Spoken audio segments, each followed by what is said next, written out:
কলিজার মধ্যে ধারণ করে আমরা বাংলার জমিনে রাষ্ট্রধর্ম ইসলামকে মুছতে দেব না, দেব না, দেব না। কারা কারা রাজি আছেন তো হাত তুলে আল্লাহকে দেখায় দাও।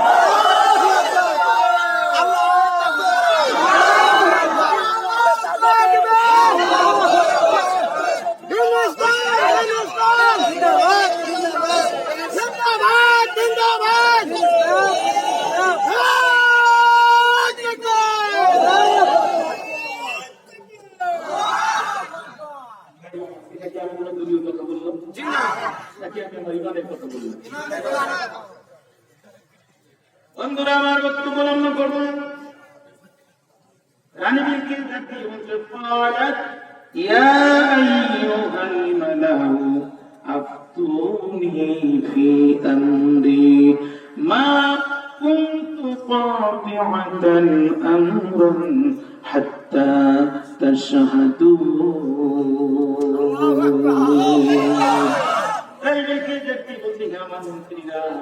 এই কঠিন বিপদের দিনে তোমরা আমার ফতোয়া দাও, পরামর্শ দাও, আমি কি করব? আমি রাষ্ট্রটা আমার কাছে বড় দামি, তোমরা এখন আমার কাছে ফতোয়া দাও, আমি কি করব?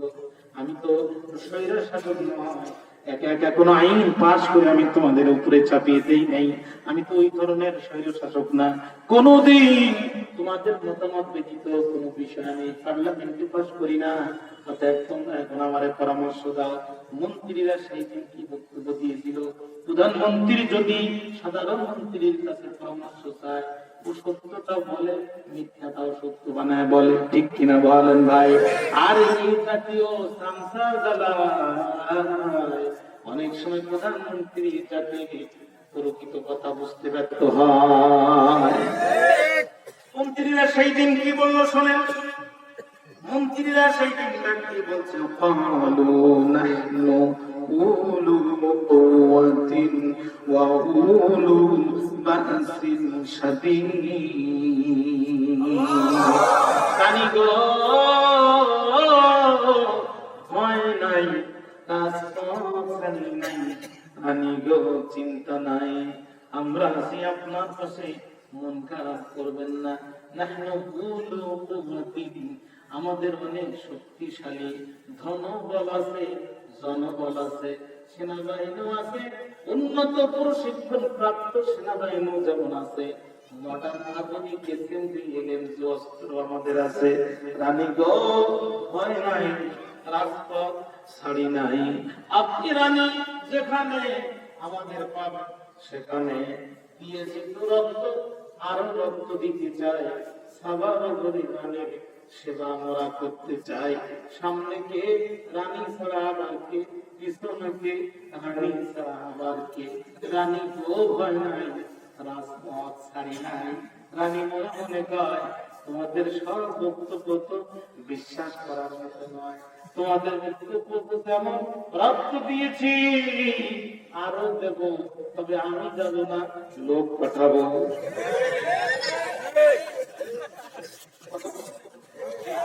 রক্ত দিয়েছি, আরো দেব, তবে আমি যাব না, বিপদে পড়লে লোক পাঠাবো। রানী বিলকিস মনে মনে কয়, তোমাদের মুখের বক্তব্য আর মনের কথা তো এক নয়। আমার বাবার জানাজায় তাহলে কেন তোমরা হাজির হও নাই? তোমাদের সব কথা মেনে নেওয়ার মতো কথা না। চিল্লায় বলেন কথা ঠিক কিনা? এ রানী তো বড় চালাক রানী, এ রানী সব কথায় চিড়া ভেজে না। আগে বিলকিসকে তো বুঝতেছিল, আগে বিলকিসকে আরে এখন সব বিলকিস না, সব বালিক, এটার মাথায় কিচ্ছু নাই।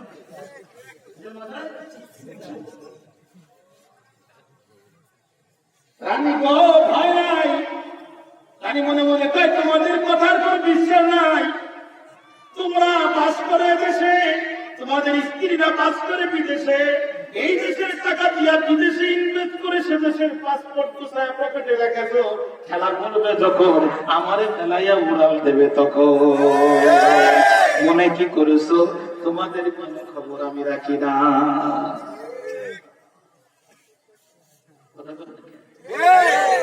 রানী বিলকিস বলে, তোমাদের আমি ভালো রকম চিনি,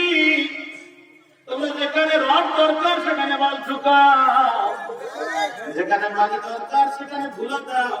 নিচতলার মালিক তোমাদের তিনতলায় উঠতে পারে 1 লক্ষ টাকা শেয়ারিং খরচ হয়, আর তোমরা বিপদের দিন ময়দানে থাকবা, ওটা আমি বুঝতে পেরেছি ভাই।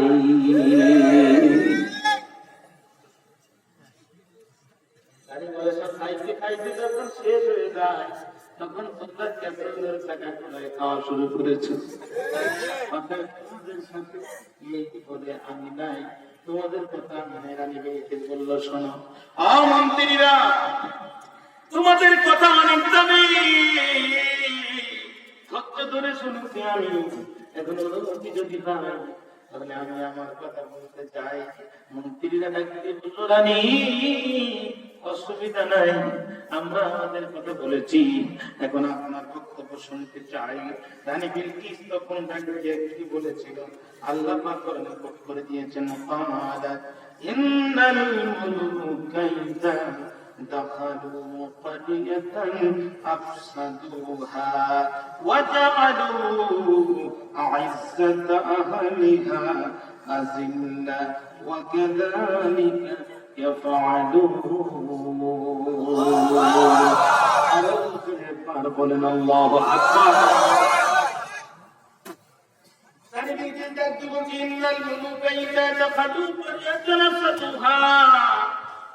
যখন কোন স্বৈরাচার জোর করে কোন রাস্তা চাইবে বলে জনগণের দেয় বা আল্লাহর প্রতিবেশী বসে না, জোর করে যখন কোন স্বৈরাচার রাস্তার দায়িত্ব নেয়, আল্লাহ কোরআন বলছে দুইটা কাজ তারা করে, আফসাদুহা, হা নবী ইদাফাতিল কারিয়া, আরবি গ্রামার যারা বুঝেন তারা বুঝবেন, এই সর্বনাশা ওই পরিমাণ মিরাজকে করেছে, তার মানে মিরাজকে সবকিছু ধ্বংস করে, রোডের বদলে বাগিয়ে শিক্ষা প্রতিষ্ঠান ধ্বংস করে দিবে। জিপিএ 5 পাওয়া ছেলেমেয়েরা ইংরেজিতে আমি জিপিএ পেয়েছি, জিপিএ 5 পেয়েছি, এইটা ক্যান্সেল করতে পারবে না।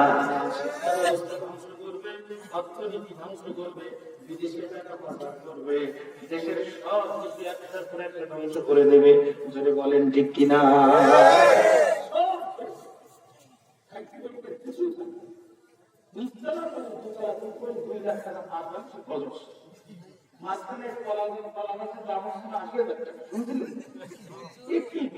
বালিশের দাম 7,000 টাকা।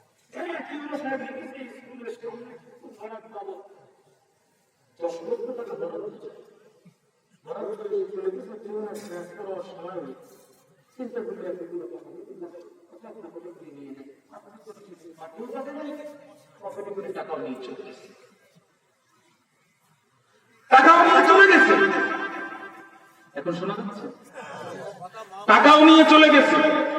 পরে পিওন সাহেব এসে দেখে স্কুলের সামনে পুকুরও নাই, ব্যাংক অ্যাকাউন্টে টাকাও নাই। চিন্তা করছে আমি তো ধরা খেয়েছি, কি করা যায়? উনি লিখে দিয়েছে স্কুলের সামনে পুকুর ভরা পাবো 12 লক্ষ টাকা খরচ। জায়গার মতো জায়গায় পেয়ে গেল, 2 টিউনো 22 লক্ষ টাকা নিয়ে চলে গেল। এরে বলে আফসাদুহা, এরে কি বলে? সব ভিতর থেকে খেয়ে ফেলবে, কিচ্ছু থাকবে না। মনোযোগ আসেনি আমার কথা থেকে? সব কিছুই থাকবে না। সাধারণ মানুষ চুরি করলে কয় চুরি, আর কোটি কোটি টাকা চুরি করলে কয় দুর্নীতি। বাস থেকে একটু বিলম্ব আসে কয় দেরি করেছে, ট্রেন যদি একটু বিলম্ব আসে কয় লেট করেছে, আর বিমান যদি দেরি আসে ডিলে করেছে। আসলে সব একই রকম, ঠিক কিনা? ফলাফল যেমন চোর, রাষ্ট্রের টাকা পয়সা চুরি করে, এরাও ঠিক তেমনই চোর। ফলা চুরি করে পেটে চালায়, আর এরা চুরি করে বিলাসিতার চালায়, ঠিক কিনা? সব 300 টাকা পেঁয়াজের দাম, বাজারে পেঁয়াজের দাম কত? 50, 100 করে 300, এরপরে 300, তারপরে 300, এরপরে 350। চাচা শুধু বাজারে নিয়ে যায় আর কিনে আসে পেঁয়াজ কেনে। কি আলাদা করবো পেঁয়াজ নিয়ে শুনে আমি ব্যাগটা নিয়ে যাই, দেখি কি হয় আল্লাহ, যে এটাকে 350। চাচা 2 কেজি মূলা কিনে নিয়ে বাড়িতে আসছে। চাচি আম্মা কই পেঁয়াজ নাই, কই পেঁয়াজের বদলে মূলা দাও। কথা বলেন। বগুড়াতে মাটি করে ঘুমাইছি, রাতে হাটের সাথে বললাম গোবিন্দার একটু মুড়ি খাই, আমার জন্য একটু মুড়ির ব্যবস্থা করে। খুব ভদ্র মানুষ, বড় একটা মুড়ি, এরপরে 10-20 টাকা কাঁচা ঝাল, তারপরে বড় একটা সরিষার তেলের বোতল সব দিছে, কিন্তু পেঁয়াজ দেয় নেই। আচ্ছা যার দাম 300 টাকা, আমি কি এটা চাইতে পারি? কন্ত কি বিপদ। আমি কেন্দ্রিক করতাম ভিতরে পাঞ্জাবি করতাম করে, এখন চিন্তা করতাম চাউলের দাম 60 টাকা, পেঁয়াজের দাম 300 টাকা, তাহলে আগে পাঞ্জাবি করতো, তারপরে গেঞ্জি করতাম। পেঁয়াজের দাম 300 টাকা, পেঁয়াজের দাম 3000 হলে আমাদের বুঝতে কোনো লস নাই, কারণ আমরা তো আপনাদের বাড়িতেই খাই। এই যে আর কবে যাবো তার কোনো হিসাব নাই। আপনাদের সুলাগের অবস্থা, মসজিদে আযান দিতে গেলে মুয়াজ্জিন লাগবে, নামাজ পড়াইতে গেলে ইমাম লাগবে।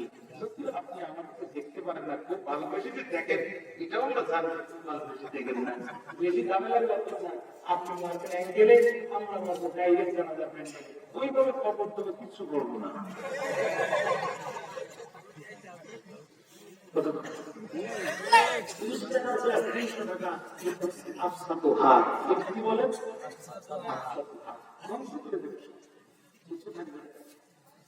একটা জেলা সাধারণ 2000 টাকা বিদেশে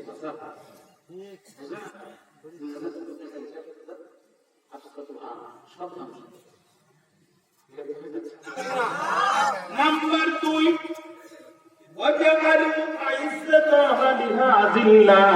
ওই রাষ্ট্রের সবচেয়ে সম্মানিত মানুষগুলোকে তারা লাঞ্ছিত করবে, অপমানিত করবে, হাতে তৈরি পায়ে তৈরি দিয়া বছরের পর বছর কারাগারে রাখবে।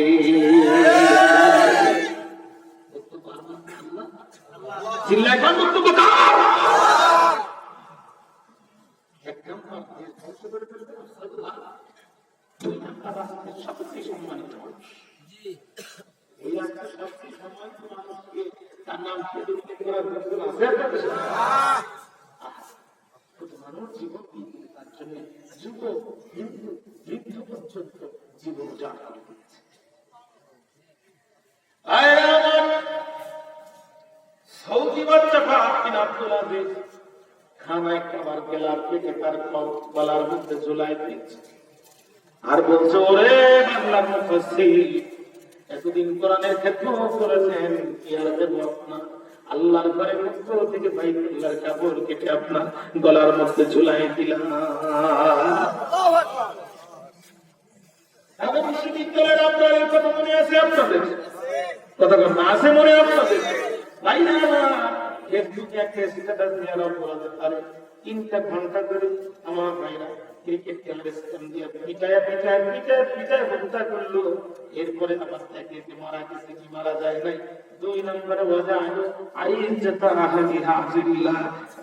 সবচেয়ে সম্মানিত মানুষগুলোকে এরা বেইজ্জতি করবে, অপমানিত করবে। এইবার আমি ব্যক্তি বলছে, সম্মানিত এরা তাই করবে। সুতরাং মন্ত্রীরা চেষ্টা করো না, তোমাদেরকে আমি চিনি, তোমাদের সম্পর্কে যথেষ্ট জ্ঞান আমার আছে। তোমরা একটু কান খাড়া করে শোনো, ও মন্ত্রীরা, তোমরা একটু কান খাড়া করে শোনো, তোমাদের সম্পর্কে যথেষ্ট জ্ঞান আমার আছে। আমি বিলকি সিদ্ধান্ত নিয়েছি, এই মুহূর্তে আমি যুদ্ধ জড়াবো না, আবার এই মুহূর্তে আমি আত্মসমর্পণ করবো না। বড় চালাক বুদ্ধিমতী মহিলা, এই মুহূর্তে আমি যুদ্ধ জড়াবো না, আবার এই মুহূর্তে আমি আত্মসমর্পণ করতে চাই না। আমি মাস্টার থেকে একটা ডিসিশন নিতে চাই। আমার দিকে পূর্ণ আছে কি আপনাদের কানের ভাইয়া? এই ডিসিশনটা কি? আমি লিখে বলতে ওয়াকিন্নি মুরসিলাতুন ইলাইহিম বিহাদিয়াতিন ফানাযিরাতুম বিমা ইয়ারজিউল মুরসালুন।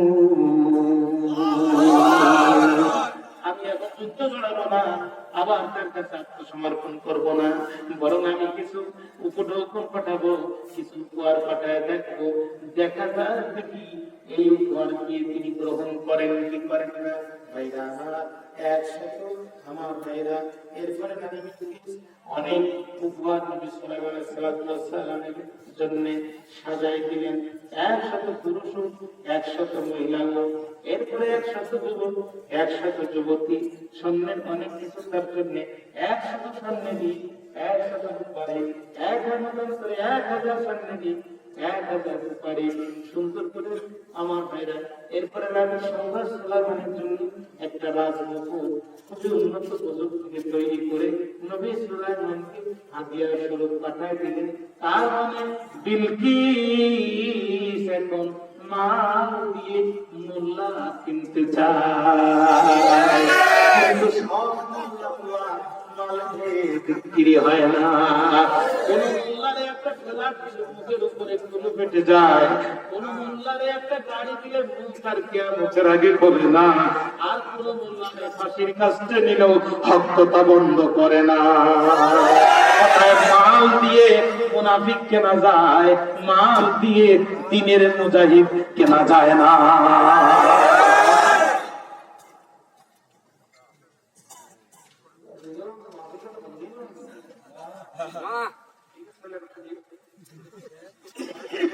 সালাম সালাম আপনি সালাম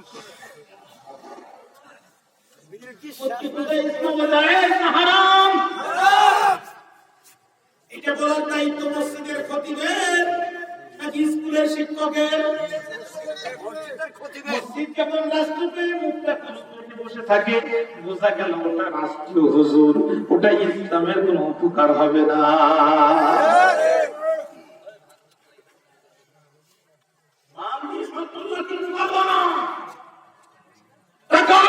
সম্পদের বিনিময়ে মুনাফিক কিনতে পারবা, ধর্ম ব্যবসায়ীদের কিনতে পারবা, কিন্তু দিনের মধ্যে মুজাহিদদেরকে কেনা যাবে না। রওনা শুরু করেছে ওরা, হুদুদ পাখি। পরিস্থিতি দেখি আমার সংবাদ দাও, ও তো সাংবাদিক শুরু করে দিয়েছে। নবী সুলাইমান বসে আছে রাজসিংহাসনে, হুদুদ হাজির। তাকে বলে, ও নবী সুলাইমান, ও নবী সুলাইমান, আমি একটা টাটকা খবর নিয়ে এসেছি, যদি না করেন জবাই। জবাই করতে চাইছিল না, ও বারবার সে শুধু স্মরণ করে দেয়, যদি না করেন জবাই, আমি কথাটা আপনার কাছে বলতে চাই। নবী সুলাইমান দেখি বলে, তাড়াতাড়ি করলে হুজুর খবর কি? হুজুর বলে, খবর তো মাসুদ বুদ্ধিমান বুদ্ধিমতী মহিলা, সে আপনার কাছে আত্মসমর্পণ করতে চায় না, আবার যুদ্ধ চড়াতে চায় না।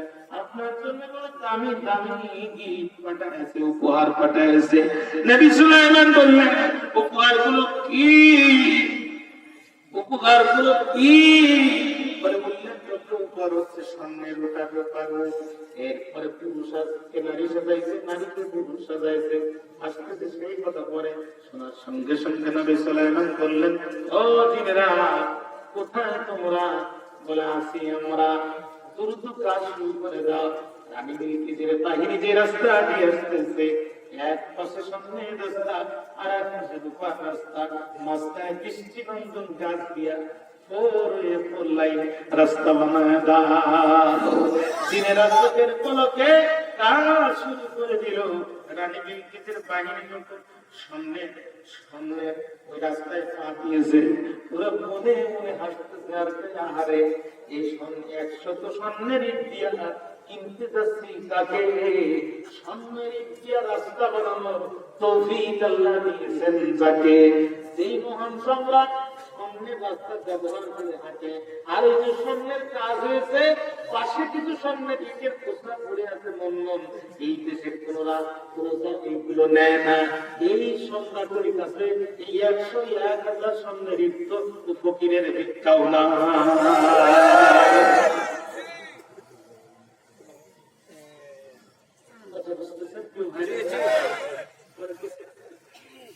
কিন্তু ওরা বড় চালাক মানুষ, ওরা বুকটা উঁচু করে দেখে নাই। মানে ঠিকই ঘুমানো ঘটে। নবী সাল্লাল্লাহু আলাইহি বসে আছে, সালাম দিচ্ছে, ওয়ালাইকুম জানাইছে, বলছে ওগো সম্রাট, আমাদের রানী আপনাকে এত সম্মান করেছে, এই যে দেখেন রানীর পক্ষ থেকে আমরা আপনার কাছে লোকম পেশ করলাম, এখানে আপনি 100 স্বর্ণের ইট। নবী সাল্লাল্লাহু আলাইহি ওয়াসাল্লাম ডাক দিয়ে বলেন, রানী বিলকিসের বাহিনী, তোমার বিলকিস আমার স্বর্ণ দিয়ে কিনতে চায়, আইন দিয়ে তাকে দেখো তো দেখি তুমি দাঁড়ায় আছো কিসের রাস্তা, টাকা দেখে তাকানোর বুদ্ধি নেই, লজ্জা পেয়েছে, বলতে শোনো তোমার বিলকিসকে আমি স্বর্ণের জন্য দাওয়াত দেই নাই, আমি বিলকিসকে দাওয়াত দিয়েছি আল্লাহর একাত্মবাদ গ্রহণের জন্য, স্বর্ণের জন্য আল্লাহর সঙ্গে শিরিক করা হবে, আর সুলাইমান আপোস করবে স্বর্ণের বিনিময়ে, এই জন্য সুলাইমানের জন্ম হয় নাই।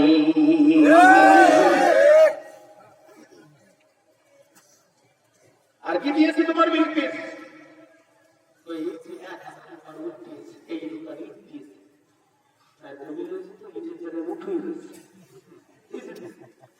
তোমার বিলকিস আমার রূপা দিয়ে কিনতে চায়, তুমি তোমার পায়ের দিকে লক্ষ্য করে দেখো তো দেখি,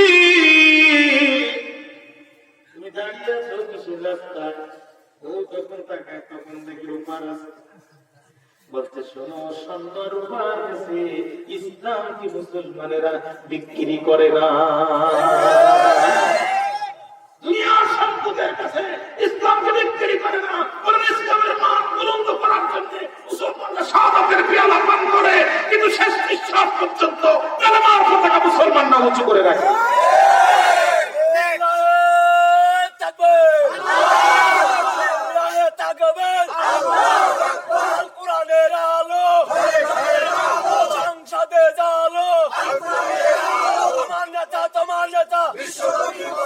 বিশ্বনবী মুস্তাফা দুনিয়ার মুসলিম, লিল্লাহি তাকবীর।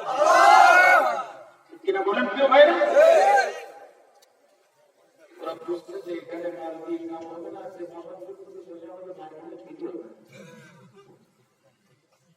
আর কিছু বলছে এখানে 100 নারী আছে আর 100 পুরুষ আছে, মানে এমন বয়সে নারী কেবল যৌবন প্রাপ্ত, এমন বয়সে পুরুষ মানে মাত্র যৌবন পাচ্ছে, কখনাই মুসো নাই, কেবল শুধু কেবল এদেরকে পুরুষগুলোকে নারীদের পোশাক, নারীদেরকে পুরুষের এদের পোশাক দেয়।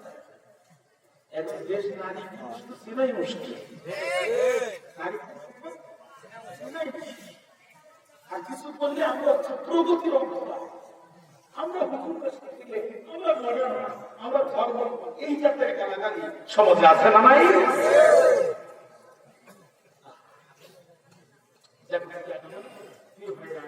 এখন নারী আর পুরুষের পোশাক চেঞ্জ করতেছে, নবী সাল্লাল্লাহু আলাইহি ওয়াসাল্লাম বলছে তোমরা আমার মেহমান, তোমরা বহু দূর থেকে এসেছো, আচ্ছা তোমরা একটা কাজ করো, আগে বেরিয়ে এসো, মুখটা দেবো, কি আপনি দিব? আচ্ছা আমার দিকে কথা বলেন না কেন?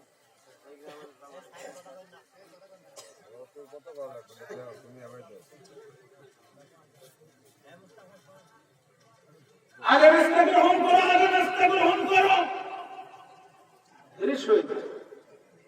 এখন ওরা যখন পানির কাছে যায়, নারীদের একটা সময় পানির কাছে যায়, তখন কাপড়টা উঁচু করে ধরে, তখন এটা নারীদের খাসলা।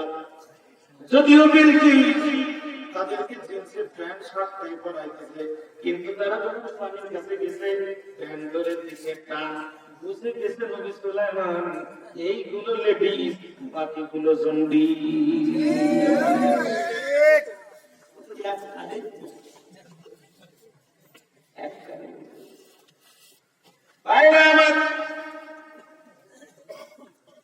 নবী সাল্লাল্লাহু আলাইহি ওয়াসাল্লাম সেই কি জবাব দিয়েছিলেন? আল্লাহ বলেছেন ফালাম্মা জাআ সুলাইমান ক্বালা আতুমিদুনানি বিমালিন ফামা আতানি আল্লাহু খায়রুম মিম্মা আতাকুম বাল আনতুম বিহাদিয়াতিকুম তাফরাহুন। আরো জোরে আল্লাহু আকবার। আতুমিদুনানি বিমালিন, মা দিয়ে আমাকে কিনতে চাও, মা দিয়ে তাওহীদের রাস্তা থেকে আমাকে দূরে সরাতে চাও, মা দিয়ে কোরআনের পথ, ইসলামের পথ থেকে, আল্লাহর দ্বীনের পথ থেকে আমাদের পিছনে ঘুরতে চাও, মা দিয়ে তাওহীদের পথে চলা থেকে আমাকে বিরত রাখতে চাও, ফামা আতানি আল্লাহু খায়রুম মিম্মা আতাকুম, আল্লাহর পক্ষ থেকে তোমাদের কাছে যা এসেছে তার থেকে লক্ষ কোটি গুণ বেশি নবী সুলাইমানের কাছে এসেছে। আল্লাহ আনতুম বিহাদিয়াতিকুম তাফরাহুন, তোমরা তোমাদের হাদিয়া নিয়ে চলে যাও, হাদিয়ার বিনিময়ে শিরকের বিরুদ্ধে অভিযান বন্ধ হবে না।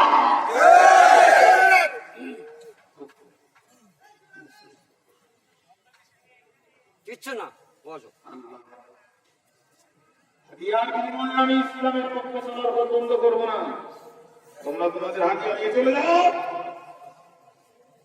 তোমরা শিরকি করবা আর আমি হাদিয়া নিয়ে বসে থাকবো, এইটা হতে পারে না, যে পৃথিবীর আসলে তার সুপ্রিম পাওয়ার আছে কি না?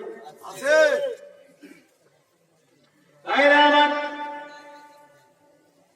নবী সাল্লাল্লাহু আলাইহি সাল্লাম এইটাও বললেন, শোনো ইরজিউ ইলাইহিম, তোমরা তাদের কাছে ফিরে যাও। ওয়ালানাতিয়ান্নাহুম বিজুনুদিন লা কিবালা লাহুম বিহা, তোমরা তাদের কাছে চলে যাও, আমরা অবশ্যই সেনাবাহিনী নিয়ে আসবো। আমি সুলাইমান অবশ্যই সেনাবাহিনী নিয়ে আসবো, এমন সেনাবাহিনী লা কিবালা লাহুম বিহা, যার মোকাবেলা বিলকিস করতে পারবে না। ওয়ালা নুখরিজান্নাহুম মিনহা, অবশ্যই সেখান থেকে তাদেরকে আযিল্লাতান, অপমানের সাথে বের করে দিব। অহম সামিরুন, আর তারা ছোট হয়ে নিচু হয়ে লাঞ্ছনা নিয়ে অপমানিত হয়ে তারা সেই শিরকের জায়গা ছেড়ে যেতে বাধ্য হবে।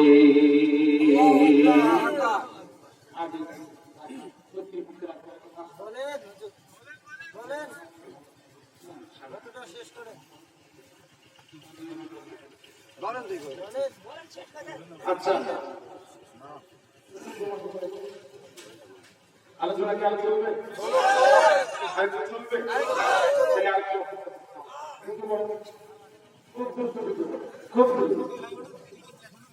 চাদর নিয়ে যাবে, ভালো চাদর নিয়ে ভিতরে ঢোকো।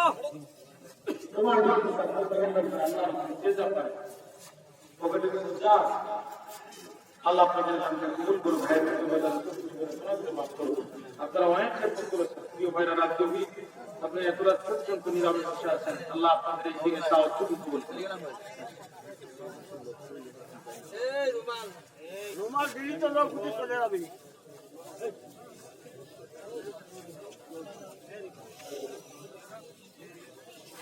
সূরা ফাতিহা একবার, সূরা ইখলাস তিনবার, কয়েকবার দুরূদ শরীফ পড়েন।